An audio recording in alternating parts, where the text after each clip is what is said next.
Your Excellencies, distinguished guests, members and their guests, the National Press Club today welcomes as its honoured guest Mr. Adam Malik, the Foreign Minister of Indonesia. Mr. Malik is a world figure, well known to many of you. This is his third visit to Australia. He was here last year with President Suharto, and on that occasion we regretted that due to the necessity to curtail his program, the President was unable to accept an invitation to address this club. Mr. Malik has had a long and distinguished career, too varied for me to mention in all detail here today, but I would like to specifically mention that he was the founder of the Indonesian national newspaper Antara. He was a founder and member of the executive board of the Merba Party, later ambassador to Russia and Poland, and then a Minister of Trade. In 1965 he became Minister Coordinator for the implementation of guided economy. The next year he became second Deputy Prime Minister and Foreign Minister and was a co-founder of ASEAN. He was President of the United Nations General Assembly in 1971. The club today also welcomes Mrs. Malik, who also is a member of the Indonesian Parliament, and to those members of Mr. Malik's official party. I now invite Mr. Malik to address the club.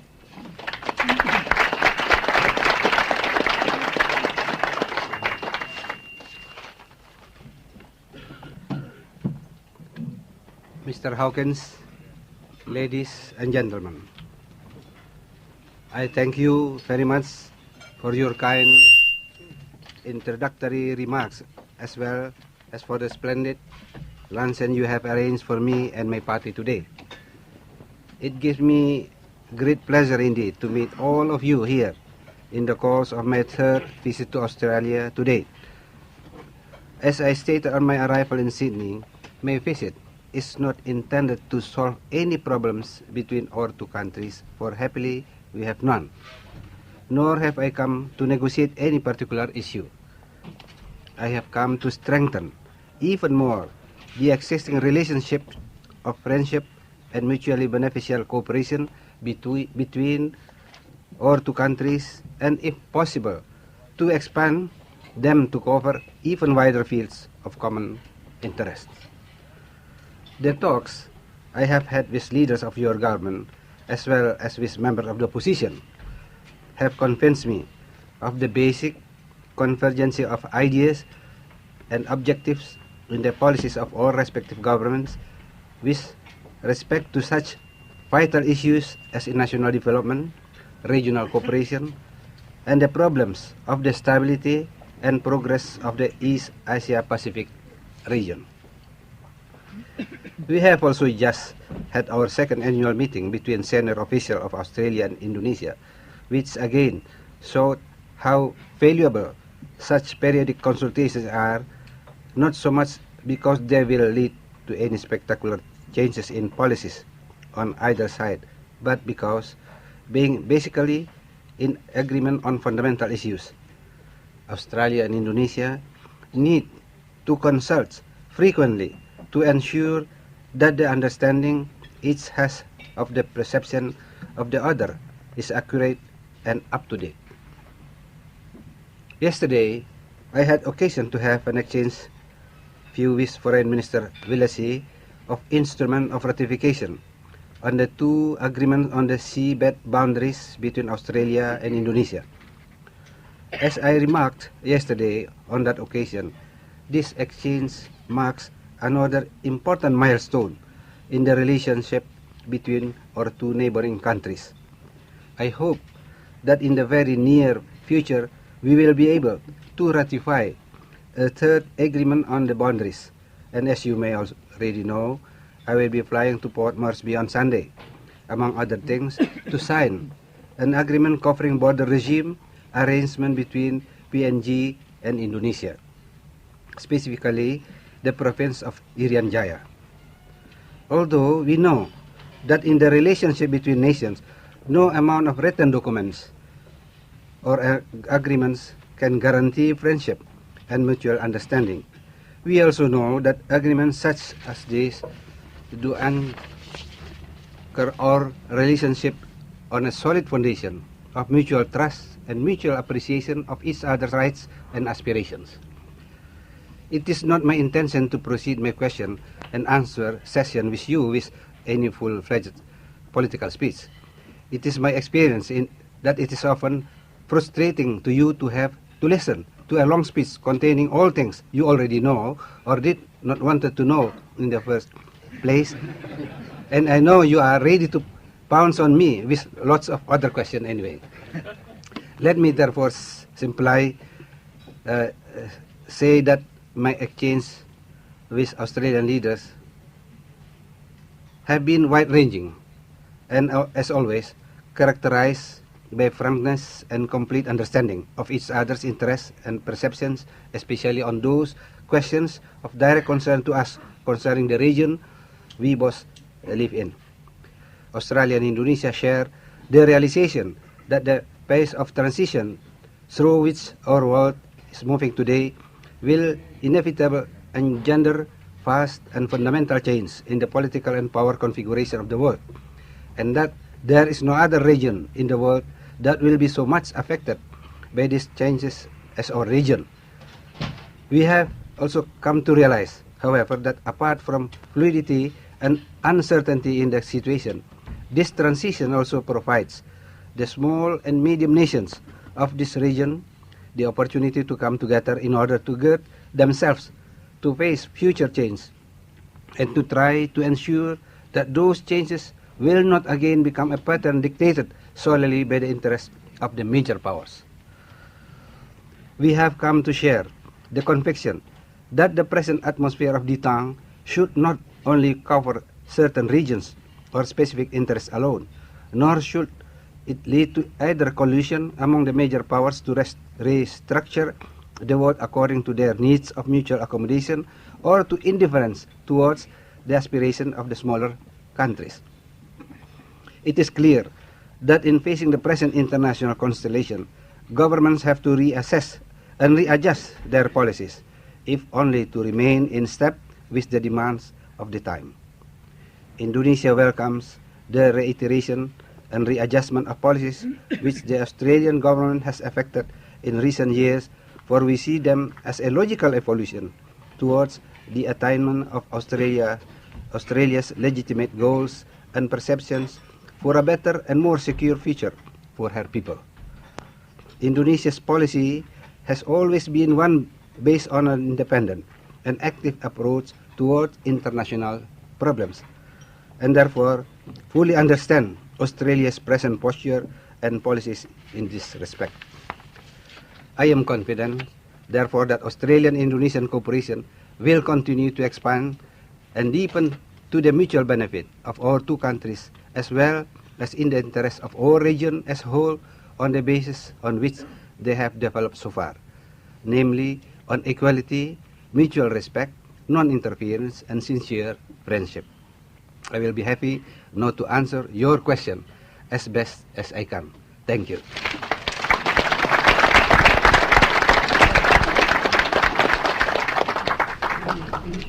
Thank you, Mr. Malik. I now invite questions of our media members. Will they please identify themselves and the names of their organisation.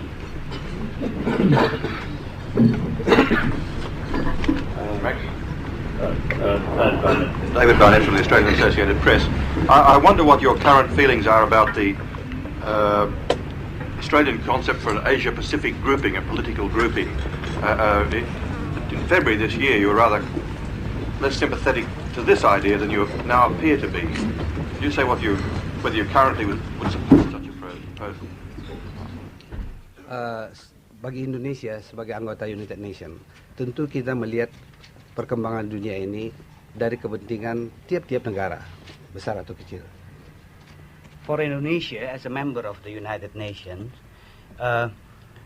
the view on the world should be based on the perception of interest that is held by each country, whether big or small. Kemudian kita pindah kepada kerjasama dalam tetangga, sub-region. thus we view the problem of cooperation among neighbors, regional cooperation, or better sub-region. better sub-regional cooperation. Kemudian sesudah sub-region ini bisa dikerjakan bersama-sama, baru dia pindah kepada region yang lebih luas. We believe that if we have succeeded in making sub-regional cooperation work, we may be in a better position to make wider regional cooperation work. Kalau kita lihat contohnya umpamanya ada di Iran, Turki, dan Pakistan. Itu merupakan satu sub-region. If I may cite you a few examples, Iran, Turkey, and Pakistan have a sub-regional organization. CRD. They call it CRD. CRD, they call it. And then ASEAN, Southeast Asian Organization. The Southeast Asian nations have a sub-regional organization, ASEAN, as you know. Dan sekarang kalau kita melihat keadaan di South Pacific, perlukah atau tidak satu region seperti yang sudah ada di beberapa negara? Menurut saya, sudah waktunya. And if we now look at the situation in the South Pacific, the question arises whether perhaps a sub-regional organization of the same kind could be necessary there. In my view, the time may have come for such a sub-regional organization. Karena itu ide dari New Zealand, Australia, Papua New Guinea, Indonesia, maupun negara-negara pulau-pulau yang lainnya, sudah waktunya kita bicarakan dan di mana perlu, saya kira sudah dapat dibentuk.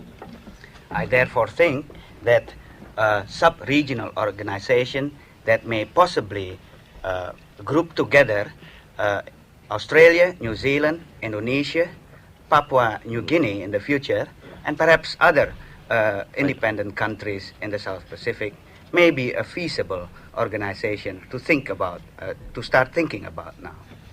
Bob Bedino. Dr. Malik, could I ask, Bob Bedino News Limited, could I ask, was Indonesia consulted before Mr. Whitlam? Sorry, was Indonesia consulted before Mr. Whitlam went to Peking? If not, would it have liked to be consulted? And thirdly, are you concerned at all or nervous about Australia's growing relations with Peking? Sebetulnya ini tentu tidak sopan kalau dia memajukan consultation kepada Indonesia karena kita berlainan dan bersama-sama Zofre.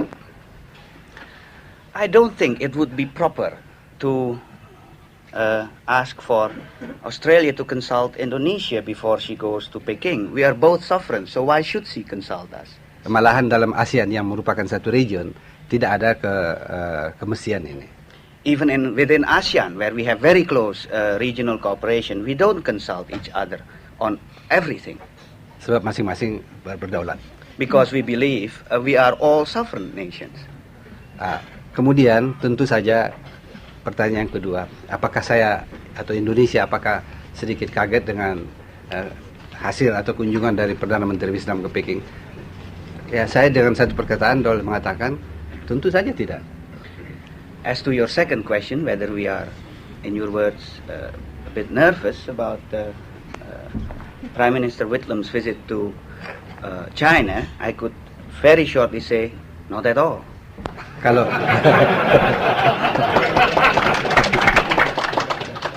Ken Randall, I think, a little hard to say. Ken Randall from Newsweek. Mr. Minister, the journalists in this country have been concerned for some time about the plight of their professional colleagues in Indonesia. Could I ask you whether, at this stage of your government, given the very wide powers you have over communications and the press in Indonesia, it's necessary to curb the activities of some of, or so many, of your leading journalists by keeping them in jail?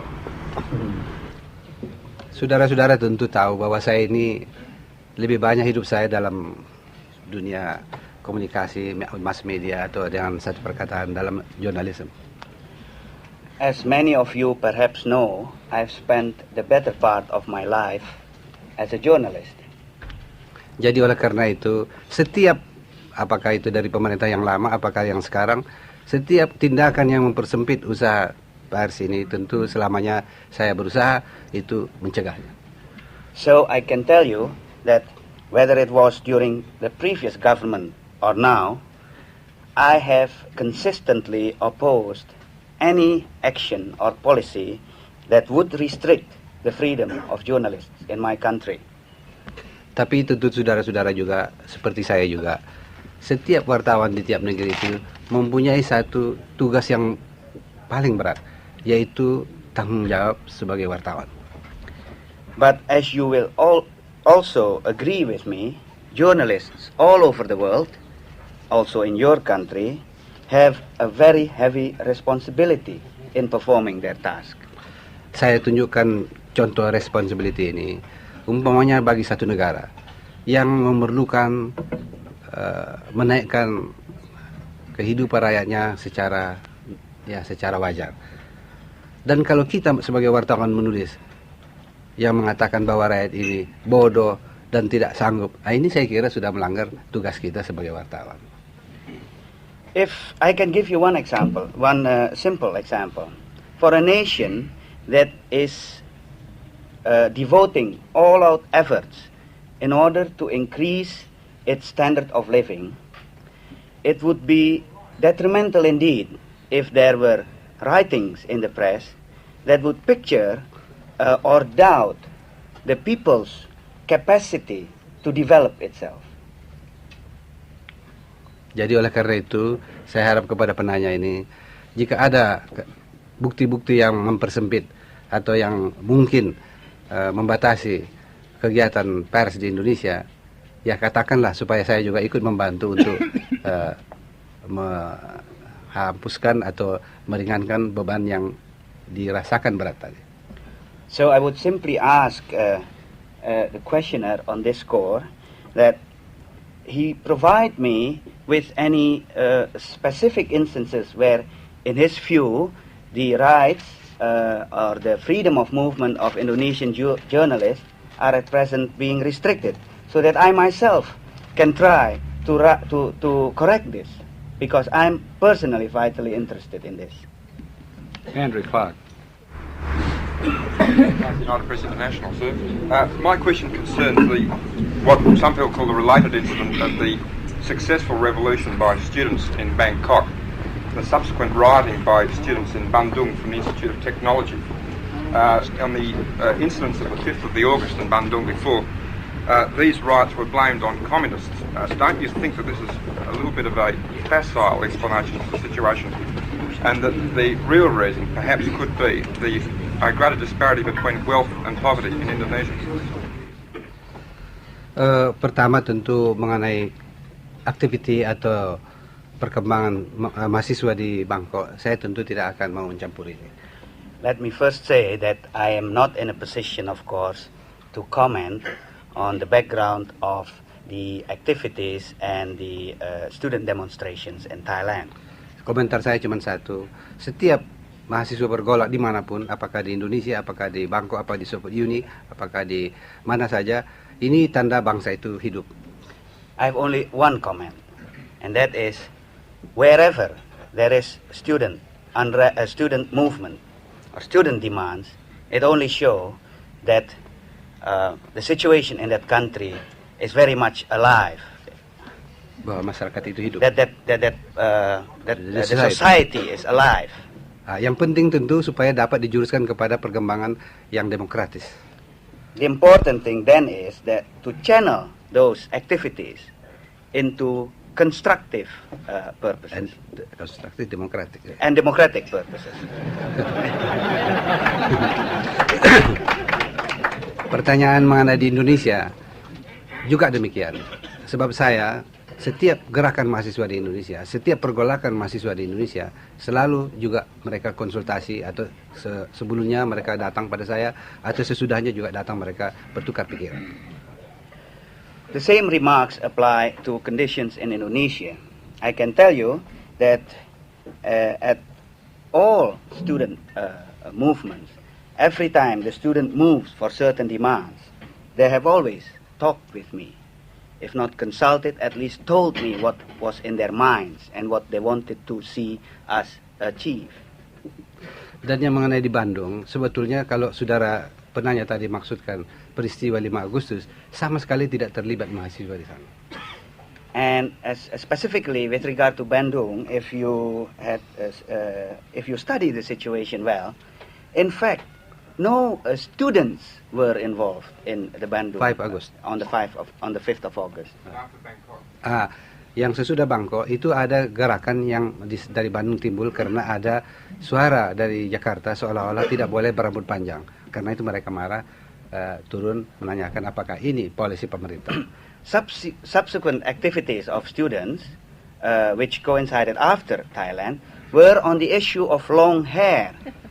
There was a government. One of the government officials was quoted as being opposed to long hair, and the students took to the streets and made some demonstration as to whether it was proper to have such a regulation banning long hair. Jawab saya kepada mereka, saya seorang menteri dan rambut saya panjang sama dengan saudara, jadi tidak ada peraturan. I told them that I'm a minister and I have long hair. Tapi mengenai Bandung. Warren Duncan. Mengenai Bandung. Warren Duncan, ABC. Dr. Malik, you told a group of us in your home earlier this year in February that you'd be quite happy for Papua New Guinea to be a member of ASEAN, because Torres Strait was the boundary. Why should Australia not become a member of ASEAN? Would you support that? And wouldn't this fulfil some of Mr. Whitlam's aspirations for greater cooperation in the region? Memang pada permulaan saya setuju sekali tadinya membawa Papua New Guinea yang akan merdeka ini dalam sfer ASEAN.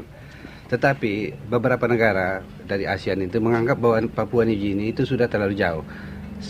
Geografis mereka mengatakan ini lebih dekat pada South Pacific. Itulah sebabnya saya lebih senang membawa satu sub-region organisasi yang baru di mana kepentingan Papua New Guinea, kepentingan Indonesia, kepentingan Australia, dan kepentingan New Zealand dan lain-lainnya dapat kita gabung bersama. It's true that at the beginning I was for the proposition to have an independent Papua New Guinea enter ASEAN, but I now have I now have the feeling, or it has been made. It has been told to me that the other members of ASEAN might not think Papua New Guinea as properly belonging to the geographical Southeast Asian area, that they saw Papua New Guinea more properly belonging to the South Pacific region. I therefore have come to believe that there might be sufficient grounds to think in terms of having another sub-regional arrangement covering countries in the South Pacific, including Papua New Guinea, Australia and New Zealand, and Indonesia. Jadi dengan demikian ada interlocking antara sub-region ASEAN dan sub-region South Pacific. In this way also, perhaps we could effect an interlocking between two sub-regional organizations, the ASEAN on the one hand, and an eventual South Pacific sub-regional organization on the other. If you discussed that proposal with the Australian government during your visit here, and what sort of reception it got? Saya bicarakan ini dengan Perdana Menteri New Zealand, dan di sini saya belum bicarakan oleh karena saya anggap ini biarlah antara New Zealand dan Australia yang membicarakannya. Kemudian saya singgung sedikit dengan Menteri Luar Negeri Wellesley. The question came up in my talks with Prime Minister Kirk of New Zealand. I did not raise the question officially with the Australian government at this moment because I feel that we ought to give some more time to think and to develop this very tentative idea. I can tell you though that we touched on it very briefly in my meeting with Foreign Minister Wellesley. Mr. Hardwick. Howard Knight, Circuit Siding, sir. You were quoted after your arrival in Sydney as saying that you do not consider China a threat to Southeast Asia anymore. This contrasts somewhat with President Suharto told the Times in August, saying that he still has some doubts about China's intentions and he still thinks that China meddles in internal affairs, particularly in Indonesia. Could you elaborate on this? Memang tidak ada alasan saya sekarang ini mengatakan bahwa People's Republic of China itu sebagai satu ancaman oleh karena Saya bertemu dengan mereka secara official di Paris dan berbicara beberapa jam, dan kami mendapat konklusi dan berjanji bahwa mereka tidak akan mencampur urusan dalam negeri-negeri di Asia Tenggara terutama. Artinya dia tidak ada keinginan untuk ekspor revolusinya. I can tell you that I have less grounds now to see China as a direct threat to Indonesia, since the meeting which I had with Foreign Minister Chi Peng-fai a few months ago in Paris. During the talks which I had with him, I had his assurances that China was not interested in subverting the region of Southeast Asia or in subversive activities towards Indonesia. Jadi keterangan resmi ini tentu harus kita sambut secara resmi. Of course, this official explanation is to be officially acknowledged.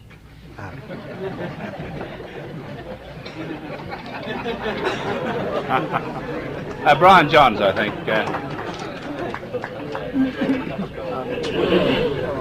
Dr. Malik, Brian Johns from the Sydney Morning Herald. The sub-regional organisation that you outlined seems to be much more restricted than the organisation Mr. Whitlam suggested. So from your remarks, it still seems to me that you're not supporting Mr. Whitlam's idea of a regional organisation. For instance, you didn't mention China at all.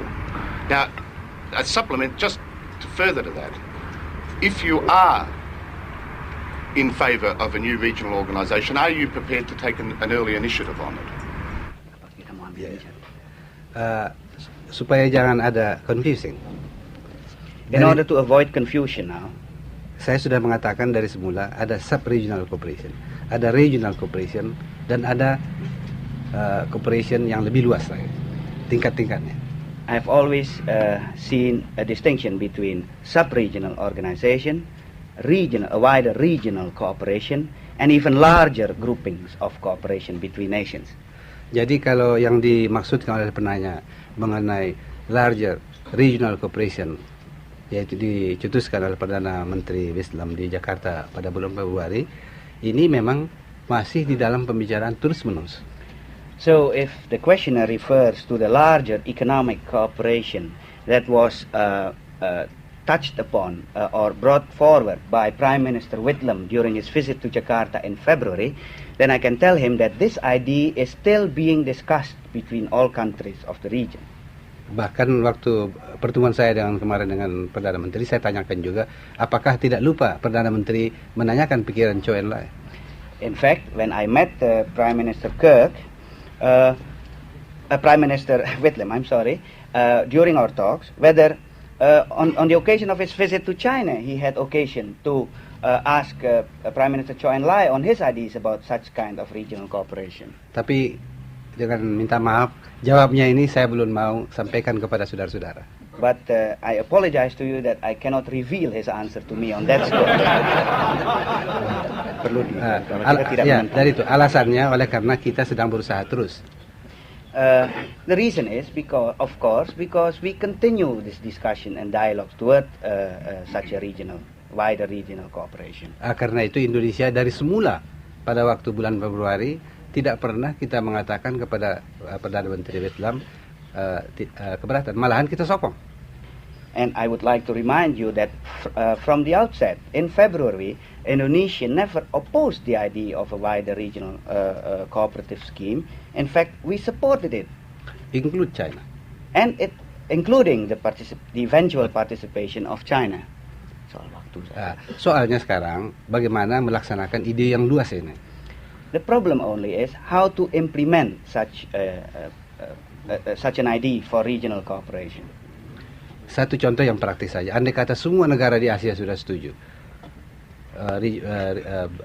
broad regional cooperation ini, umpamanya diadakan di Peking, banyak negara yang belum mengadakan hubungan dengan Peking. Jadi praktis tidak bisa dilakukan. Suppose all countries of this wide Asian region, Asia-Pacific region, were to agree on such a regional cooperation, and a meeting is going to be held in Peking. Many countries would have difficulty to go to Peking. They don't even have diplomatic relations yet with Peking. Jadi ini persoalan prinsip dapat diteruskan dan dapat diusahakan pelaksanaannya, tapi waktunya belum bisa kita tentukan sekarang. So I can reiterate to you, in principle, we are all agreed on the necessity of having a wider regional cooperative scheme. It is a matter of time when to implement it and how. John Lombard. Minister, and my question touches a subject that is slightly outside your portfolio, but I'd be interested in your answer. I understand that there have been moves in Indonesia to make big reductions in your armed forces. I want to know, is this being done for economic reasons or merely because you want to reduce the influence of the army in Indonesian life? Pertanyaan ini tentu sudah dijawab sebetulnya oleh yang bertanya. Pertama ditanyakan apakah ini alasan ekonomis, memang. Apakah alasan mengurangi pengaruh yang kuat dari tentara, juga masuk. Your question actually already contains the answer. Yes, they are designed for economic purposes, and they are also designed to reduce inordinate influence of the armed forces on politics. Saya bisa tambahkan alasan yang ketiga, untuk memperkembangkan kecepatan ekonomi kita, lebih produktif pasukan-pasukan yang banyak ini dikembalikan kepada masyarakat bekerja dalam bidang produksi. I can add that we found it to be much more productive if armed forces personnel are returned to society in order to engage in developmental activities rather than remain active in the armed services. Ditambah lagi satu faktor baru, yaitu situasi tendensi di dunia sekarang ini adalah ke arah keinginan damai dan menjauhkan peperangan. I can also add our perception that the world today is moving towards a greater belief in détente, in more peaceful coexistence among nations rather than for war. Mr. Malik, could I just take that up before I was going to ask you a question or two on defence. The recent Australian government's strategic assessment of threat to Australia has been put at roughly a period of no threat for 15 years. I realise that we're further south than you. Does your government see such an assessment of no direct threat to your country in such a period or less? And secondly, could I ask you, while on defence, we have had a deal of discussion on defence cooperation in recent times, and there have been some naval communication exercises and some sabres that we've given your government. What I was particularly interested is, how close are we to joint army exercises between your government, either here or there?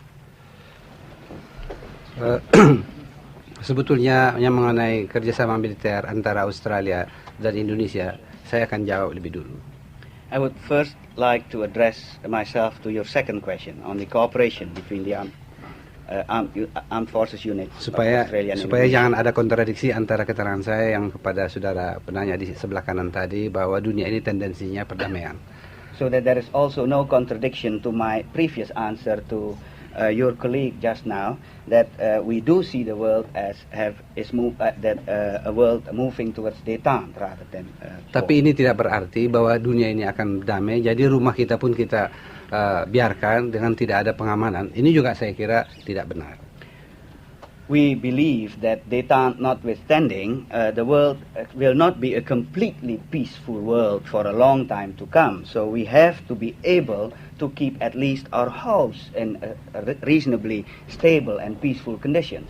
Nah, untuk inilah kerjasama di antara Australia dan Indonesia sangat perlu, oleh karena Australia dan Indonesia satu keluarga yang sangat dekat, dalam artian kepulauan yang begitu banyak, dan juga terbuka lautnya.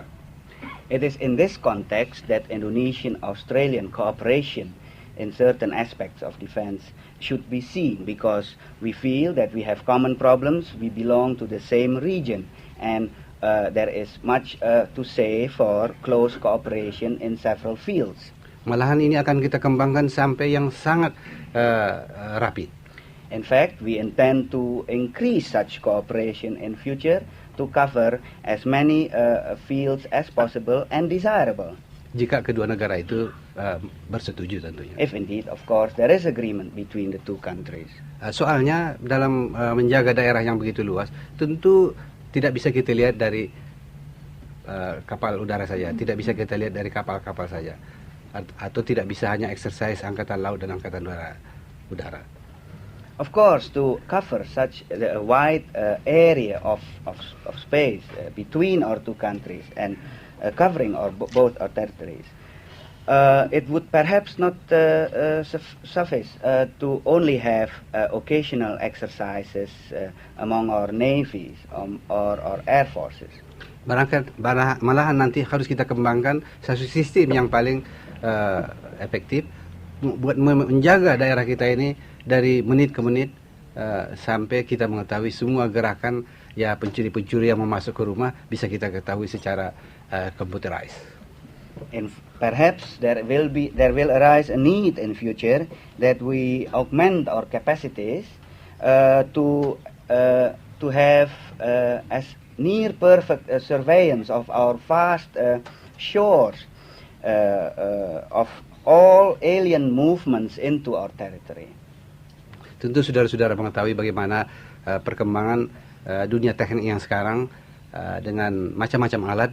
Mereka bisa melihat negeri saudara, bisa melihat negeri saya, dan sedang kita tidak bisa melihat. Tentu kita harus kembangkan yang sama. Of course, everybody is aware how great the progress has been in science and technology in this respect, and how many countries, advanced countries, already possess the capability to know what is happening not only on the borders of their own region, but in other countries as well. We still lack that capacity, and I think we ought to fill that gap. Pertanyaan yang pertama mengenai threat, mengenai ancaman. Sebetulnya ancaman yang ditanyakan itu ada dua rupa. Memang ada ancaman yang langsung, artinya ada invasi, dan ancaman yang tumbuh atau ditumbuhkan di tiap-tiap negara ini. As to your first question, we must make a distinction between the nature of the different threats to our country. There is the threat of open attack, conventional warfare, so to speak. There is the threat of a threat towards a country that is fomented from within very often. Subversion. That which is subversion. Jadi untuk ini pun dalam kerjasama Indonesia Australia dua-dua tentu maksudnya kita cover. And in our cooperation between Australia and Indonesia, both aspects should be considered. Tentu yang mengenai dalam negeri diatur masing-masing negeri. The threat that with regard to the internal situation should be tackled, of course, internally by each of the country. Tapi tentu kita bisa bertukar laporan. But we can exchange information on how we face those problems. Tapi jawab. I'm sorry, Alan Lloyd.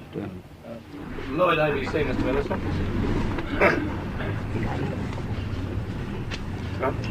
Sorry. Dia bilang 15 tahun nggak ada. Ya, mengenai waktu, apakah benar bahwa dalam 10 atau 15 tahun tidak ada ancaman? Ini teoretically susah menjawabnya, oleh karena kita belum tahu faktor yang semuanya di dunia. Tapi tendensi yang tumbuh di dunia sekarang, saya juga yakin bahwa 10-15 tahun ini orang akan memelihara perdamaian. As to the timing, as the time frame of the threat you were talking of course it is difficult now at this moment to decide precisely whether to determine precisely whether there will be no threat, open attack within 10 to 15 years. But I do tend to believe that given the present trends in the international situation, there will probably be no threat of an open, overt attack on the countries of the region for the next 10 to 15 years. Lloyd, ABC, Mr. Minister. Do you see Indonesia as a South Pacific nation or a Southeast Asian nation? Your proposals for the sub-regional grouping, as I understood them, had Indonesia in both camps. Ya, ini secara geografis tentu boleh dibilang untung, boleh dibilang rugi bagi Indonesia. Well, geographically speaking, perhaps we could say that Indonesia is either lucky or unlucky, depending on from what angle you see. Oleh karena dilihat dari luasnya daerah yang meliputi geografi Indonesia ini, dia bisa masuk dalam organisasi Indian Ocean satu, dia bisa masuk dalam Southeast Asia, dia bisa masuk dalam South Pacific. Because considering the vast territorial expanse of Indonesia stretching from west to east, Indonesia can belong properly to an Indian Ocean sub-regional cooperative scheme, to a Southeast Asian regional cooperation scheme, and a South Pacific cooperative scheme. I think gentleman next to Brian Johns. Next one, Brian. Sydney Morning Herald. Mr. Minister, is Indonesia seeking more military equipment from Australia, patrol boats, for example, and maritime surveillance aircraft? Surveillance aircraft. Is Indonesia seeking them from Australia? Sebetulnya yang diberikan oleh Australia kepada Indonesia itu baru satu skuadron dari Sabre. Dan ini maksudnya tidak untuk peperangan, sama sekali adalah untuk meneruskan training yang sudah kita peroleh dari MiG-21, MiG-19, dan juga dari kapal-kapal terbang jet lainnya. In fact, what has occurred is only shipment of one squadron of Sabre from Australia to Indonesia.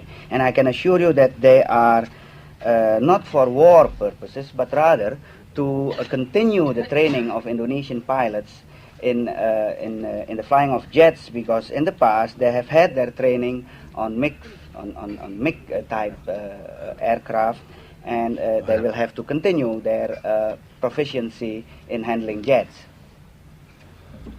Ditambah lagi belakangan ini ada patrol boat dapat 5 dari Australia. Ini juga harus saudara-saudara lihat dari kepentingan pengamanan pantai-pantai. And recently we received, I believe, 5 patrol boats from Australia. And this also should be seen in the context of our desire to ensure the safety and the security of our coastal areas from economic threats or intrusions into our region. Brian Terry, sorry.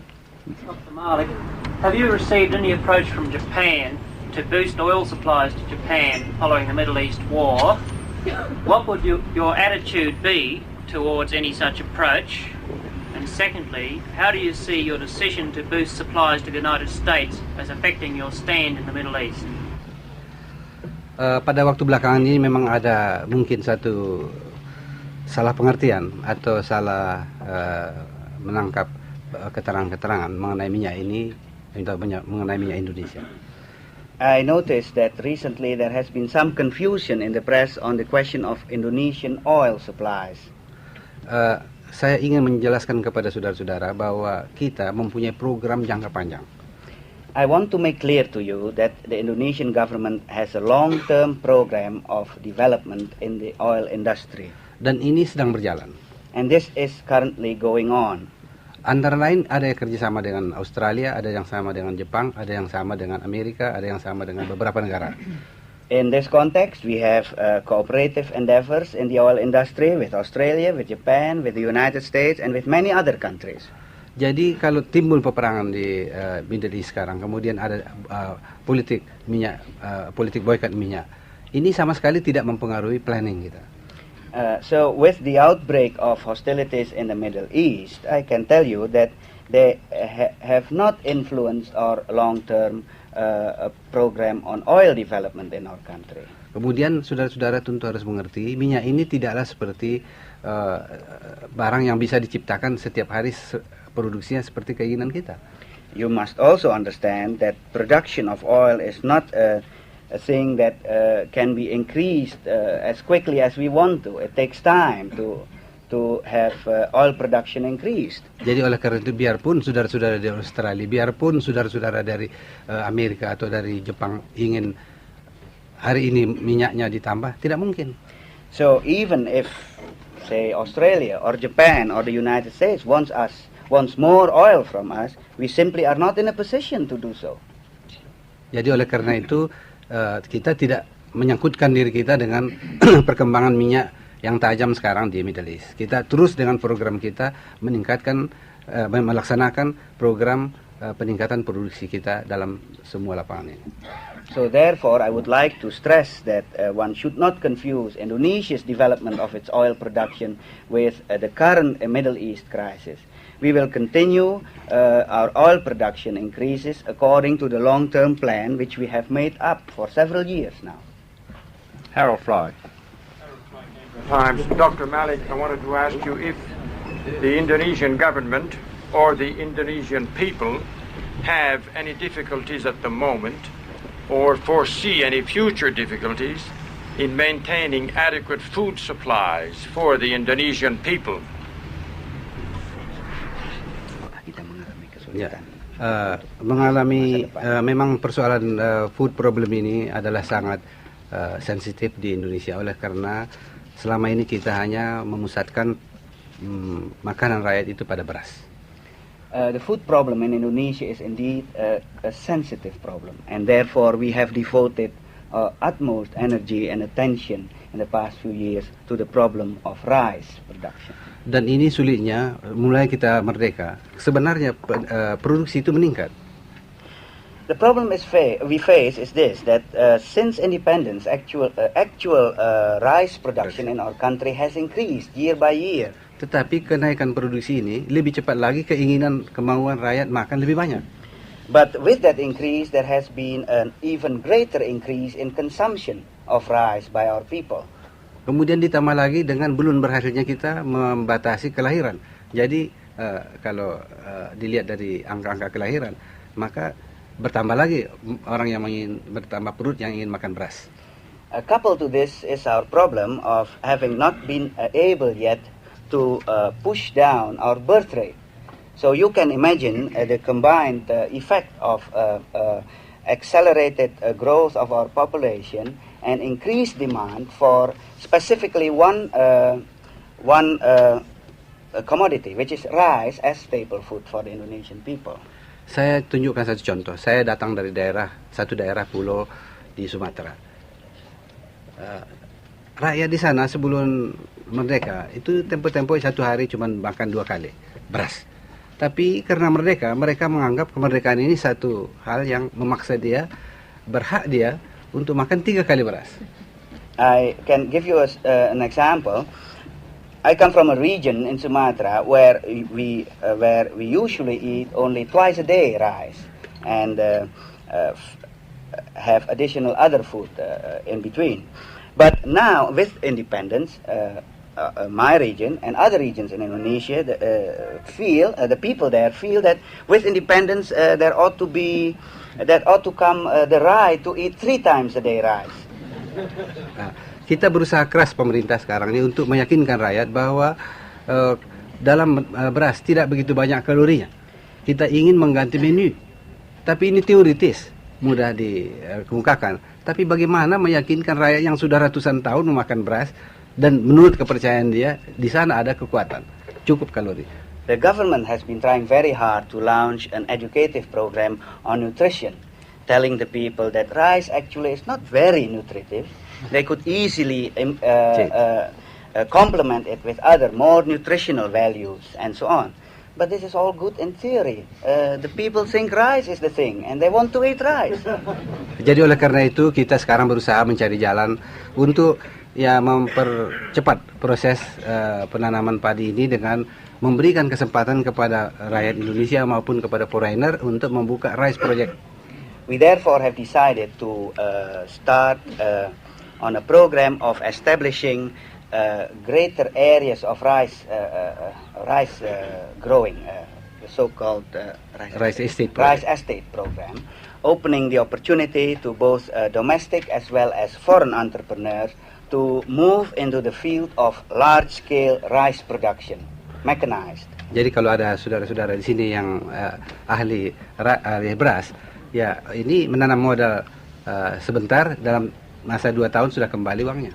So if among you there are some experts on rice growing, I can tell you with not too much capital you will have a good yield in return.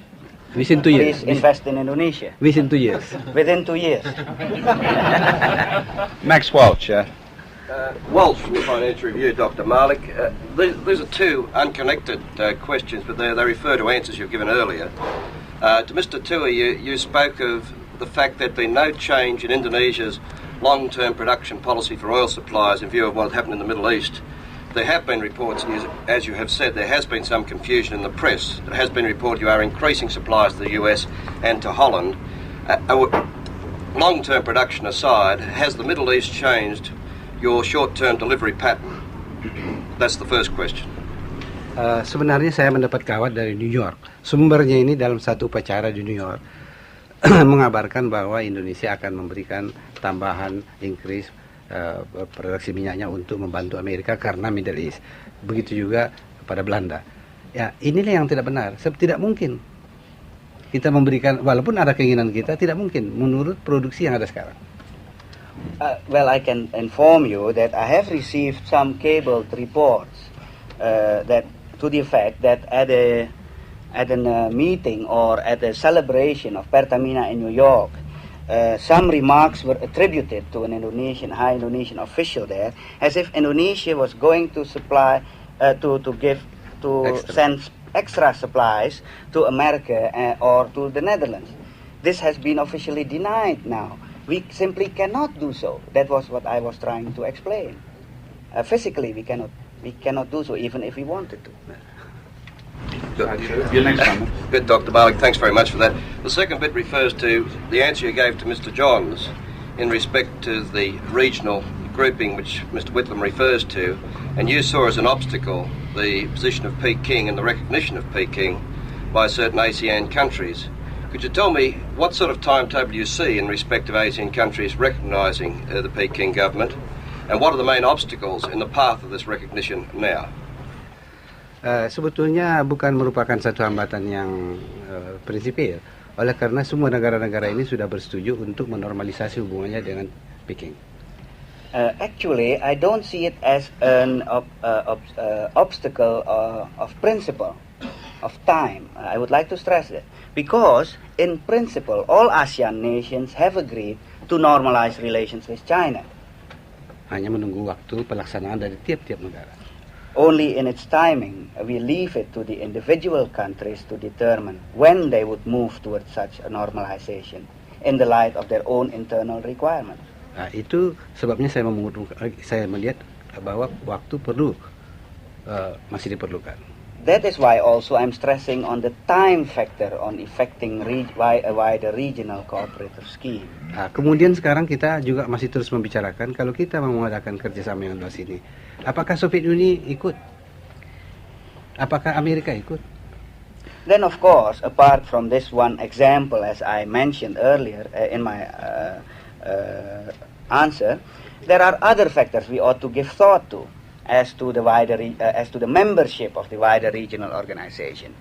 First question, should the Soviet Union be in it? Yes or no? Should the United States be in it? Yes or no? On what grounds? And so forth. Kemudian India.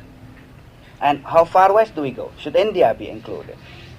Kemudian yang lain-lainnya lagi. And other countries. Pakistan. Consider Pakistan, for example. Jadi oleh karena itu tidak semudah secara teoritis melaksanakan itu. So that's why we have always said, it's not so easy to implement it's a good idea, but it's not easy to implement that idea. Tapi saya yakin ini kita akan sampai juga pada satu ketika. But I'm sure we will reach the point where we can have such a wider regional organization. Nah, untuk ini perlu konsultasi terus-menerus. And therefore we need to consult each other continuously on this score. Excellency, I think we have time for one or two more questions. If there's somebody that's missed the first question, otherwise Warren Duncan and perhaps David Barnett. Warren Duncan. Warren Duncan, ABC. Dr. Malik, to go back to the oil question again, you said that there's no way that you can increase your production of oil on a short term. Does Indonesia intend, though, to use oil as a political and diplomatic weapon in a way that a number of Middle East countries with whom you have affinity have announced that they will? Kita memang berbeda dengan negara-negara produser minyak di Middle East. Sebab Indonesia nomor 1 produksinya jauh di bawah negara-negara Middle East. Well, there is a slight difference in the conditions of Indonesia and the Middle East producers of oil in this respect, which I would like to point out. Firstly, we do not produce as much as the Middle East countries do. Yang kedua, kita sudah sampai sekarang sudah mengadakan kontrak-kontrak jangka panjang dengan macam-macam perusahaan. Secondly, we have already committed ourselves far ahead to supply oil to certain traditional buyers. Dan ini minyaknya pun belum bertemu, baru exploration. And that is oil we haven't even found yet. Jadi inilah kesukarannya. So this is one difficulty Indonesia faces. David, may I be? Further to the question of unfreezing relations with China, is the delay or slowness in this because of reluctance still on your part, or is there now some reluctance on the part of the Chinese to have relations with Indonesia? Jawab yang sama.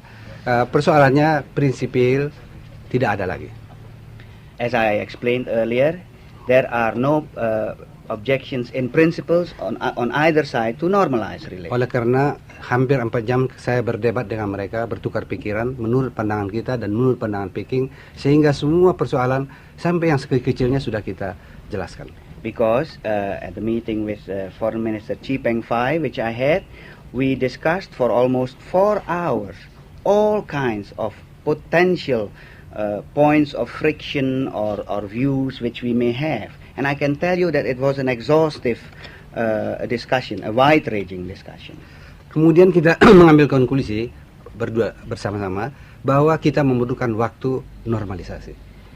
Then we came to the conclusion, both of us, that we both needed time before proceeding towards normalization of relations. Apa sebabnya?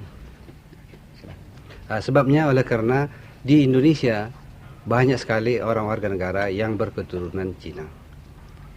Orang Indonesia yang berketurunan Cina. The reasons for this is, one, in Indonesia there is a large group of people of Chinese descent. Di Peking banyak orang-orang Cina yang dari Indonesia yang bermukim di sana, yang bertinggal di sana.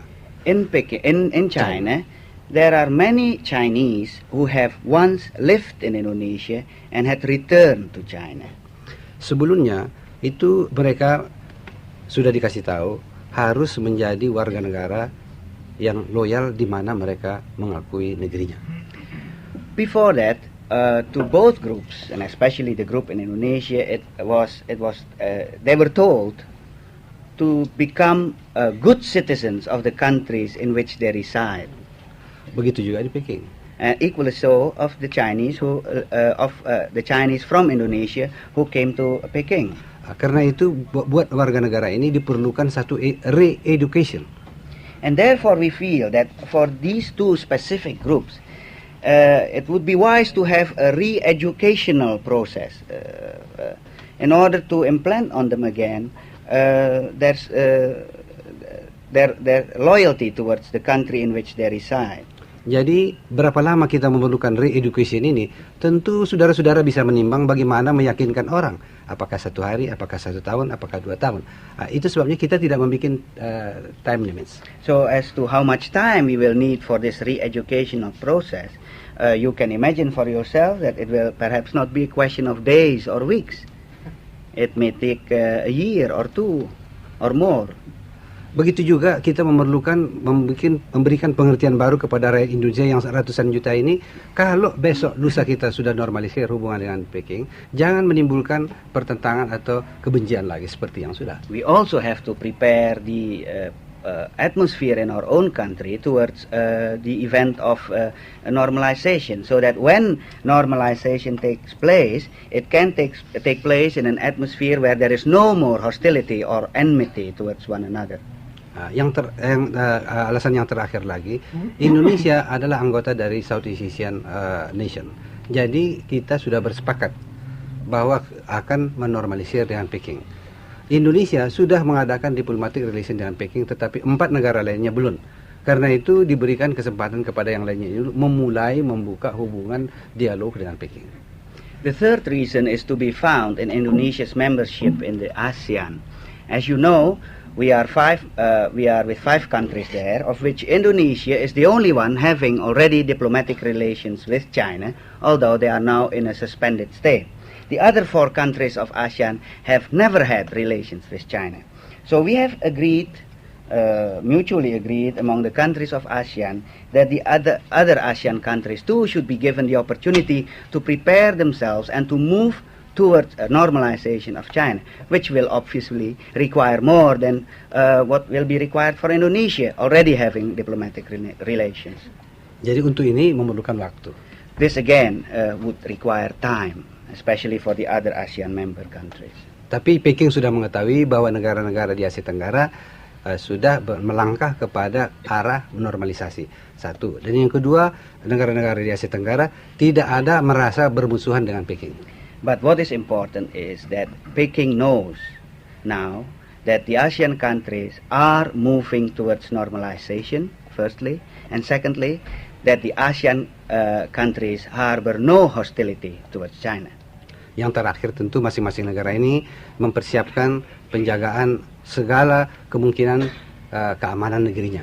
So what is left is only preparation within each country in order for themselves to secure the right atmosphere and the security which each country would feel would be needed for the event of normalization. Thank you very much. I think we've now exhausted the questions, and I now call on a past President, Mr. Harry Rayner, to move a vote of thanks. Dr. Malik, you have been doubly welcome as a visitor to the National Press Club today. Of course, in your official capacity, but again, as an old, sympathetic and valued friend of journalists and journalism. The club is honoured that you found time to visit them today, and I ask members and their guests to join formally in showing their appreciation of that visit.